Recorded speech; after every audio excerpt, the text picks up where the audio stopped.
এই বৃত্তির মান এবং এই বৃত্তির মাধ্যমে যেন আমরা শিক্ষার্থীদের এবং গার্ডিয়ানদের উৎসাহিত করতে পারি সেই ব্যবস্থা করবার জন্য ইতিমধ্যে আমাদের ডিপি ডিজি মহোদয় অ্যানাউন্স করেছেন এবং মাননীয় মন্ত্রী মহোদয় এর আগে অ্যানাউন্স করেছেন।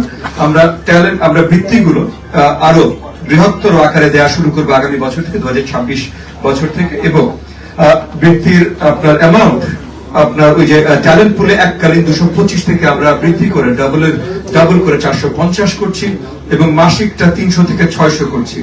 একই সাথে সাধারণটাও 225 থেকে আমরা ডাবল করে 450 করছি এবং একই সাথে এই পরীক্ষার মানের উন্নয়ন আমরা করছি। এইবার আমরা পরীক্ষা নেওয়ার সময় দেখেছি যে আমরা যে জিনিসগুলো দেখলাম, অনুপস্থিতির বড় একটা সংখ্যা আছে অনেক জায়গায়, উত্তর দেওয়ার ভিতরে ভুল, মানে ওই যে কার্ডে ভুল দাগানোর বেশ কিছু সমস্যা আমরা পর্যবেক্ষণ করেছি। আগামী দিনগুলোতে শিক্ষকের ট্রেনিং এসব ব্যাপারে স্কুলগুলোকে আরো উৎসাহিত করা, যেন শিক্ষার্থী তারা উৎসাহিত করতে পারে, এবং আমাদের সরকারি প্রাথমিকের বাইরেও প্রাইভেট কিন্ডারগার্টেনদেরও যেন উৎসাহিত করতে পারে এই বৃত্তিতে অংশগ্রহণ করবার জন্য সব ধরনের পদক্ষেপ মাননীয় প্রধানমন্ত্রীর ডিরেক্ট নেতৃত্বে আমাদের মন্ত্রণালয় থেকে নেওয়া হচ্ছে। মাননীয় প্রধানমন্ত্রীর যে ফিলসফি, যে দর্শন, উনি বিশ্বাস করেন শিক্ষা একটি ইনভেস্টমেন্ট, জাতির ইনভেস্টমেন্ট, সেই আঙ্গিকেই আমরা এই বৃত্তি থেকে শুরু করে বাকি সবকিছু সাজানোর কাজ করছি।